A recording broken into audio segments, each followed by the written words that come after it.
G'day Spurs fans, Paul the Hotspur hippie here. Just in the last stages of a bit of a lurgy I've had for the past few days. In fact, this is the first time I've been outside since Wednesday. I'm nearly better, but I thought I'd get a bit of vitamin D and do a video because things have been happening. First of all, there's the two friendlies. I was that close to doing a watch along last night, but I would have been coughing. It wouldn't have been pretty. And it's just two low stakes friendlies. Here are the scores, as you can see. Nothing to wail and cheer about, but you know, it's pre-season, man. Now, as I've said, I'm keeping a level head throughout this whole pre-season thing because I really don't think you can judge a player or a team's form or anything like that from pre-season. Training's totally different. But the results were a 0-0 draw against Luton in the second match and a 2-2 draw against Wycombe Wanderers at Tottenham Hotspur Way. I didn't watch either game myself, too tired. And some of the reaction I'm seeing online, man, it's crazy. It's crazy, man. It's like, how much discontent? The season hasn't even fucking started yet, and people are stirring up all the discontent. Things like the worst pre-season we've ever had. Ever? I mean, what would you call a good pre-season? What's the point in a good pre-season? What? You go, what? You smash Wycombe 10-0, Luton 5-0, and then the league starts, and it's like, oh shit, it looks like we didn't get a trophy for pre-season after all. So I've seen worst pre-season ever. Suns passed it again. What else have we had? There's just no shape. There's no shape. I wonder what the excuses for having no shape will be this year, because last year it was all Angie's fault. Is it Thomas Frank's fault this year now? Or is there something else going on with maybe some of the squad or something? I don't know, but I don't know. Look, I saw the Reading game, and I thought I didn't see much difference into what I think we were trying to do. 4-3-3, played quite a high line, progressive fullbacks, bit of what's it called? Oh, see, I've still got fuzzy brain from this lurgy. You know when you run after players when they've got the ball. What is it? Because it's a stupid word. They call it the press now. Whereas I think we just used to call it getting the ball. I don't know. But you got to have names for everything these days. So the press was there. Now as to the last these two games, whether that was there or not, I don't know, and I don't care. Can't tell anything from it.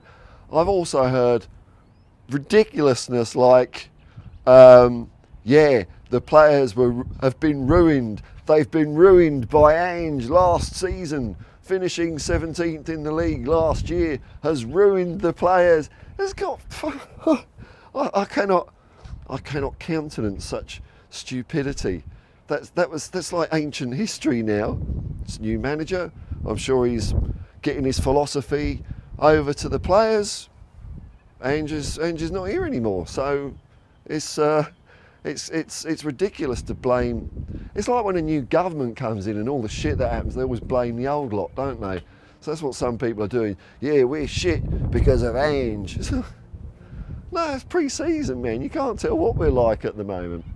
I mean, I still have the hope that, and I think this is what the club's banking on, the hope is that Thomas Frank can improve players.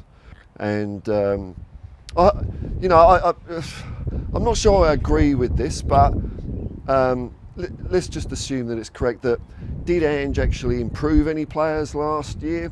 I'd say he did, but I mean, other people have said no, not so much. But I don't think you can argue with the fact that he gave them like that winning capacity, that eye of the tiger. But let's say it's right. Then, if Frank can improve players, then I think we're in good stead for the year. I really do. And if he can't, we'll find out pretty quickly. I think that's the way it will pan out. But when I say pretty quickly, as usual, I don't think he'll be given any time if he has a rough start. And I don't know when we're actually going to commit with a manager for the long haul. If Frank is the guy that the club is putting their cachet behind, stick with him, man. Stick with him. That's all I want to see at Spurs, is a stick with some bloody guy for longer than a bit to see what they can do. And us as fans have just got to get behind them all. Get behind them all. That's the best shot they've got. Now, of course, the other shocking news that came out this morning was the story of Morgan Gibbs-White. Has actually he signed a 3-year contract for Nottingham Forest.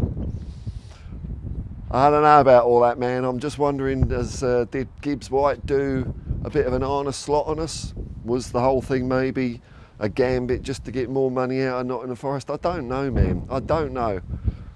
If I assume that that's not the case, then I just think it shows that Marinakis doesn't understand football, because I think Gibbs-White, through all this shenanigans, is not popular at all with the Forest fans. Hey, a few good performances, and hey, you can forgive anyone, I suppose.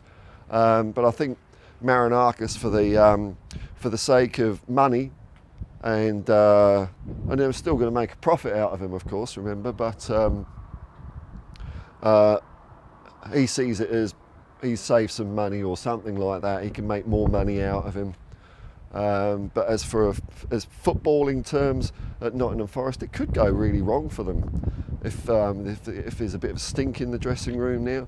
Beautiful sunset over here. I'll just wander over here, watch my Auto Expos go nuts.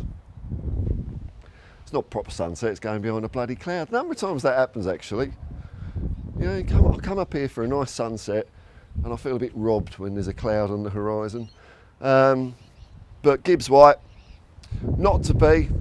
I don't know quite where that leaves our transfer window. It's a long way to go. I'd assume that we've got at least a spare, say, £60 million to spend on someone. Who that someone is, I ain't got a clue. Because as usual, if they don't play for Tottenham Hotspur, I know bugger all about them. It's getting wind. My tripod might blow over in a second. We'll see how that goes. But yeah, very disappointing news. Very disappointing news. Well, it was quite funny that old clickbaity Butler over here. Look at this on the clickbait wall of shame. 3 hours said 100% done deal. Although look, it was in quotes. It was in quotes, folks. And he did say in the video, I don't know anything, but then alluded to the fact that he does know anything. That's what these channels do. They'll say 100 different things, and 5 of them might turn out to be right. And then they'll say, see, I was right. And then you say, what about this other shit that you got wrong then? And I'll say, I didn't say that. So there you go. Another win from Pulitzer Prize winning Scoop McButler. Dead on the money there. The man that's been buying and selling Tottenham, who's bought it and sold it in the last year? The Saudis, the Qataris, the Malaysians, and the Dallas Cowboys bloke. All of these people have bought and sold Tottenham behind our back, according to Shaw bloody Butler. There we go. Look, I'm just chilling out. I'm probably going to get cranking up on the channel again as the matches get tastier, because I had a few days off work sick. Unfortunately, it means I've got to work my arse off to catch up with things.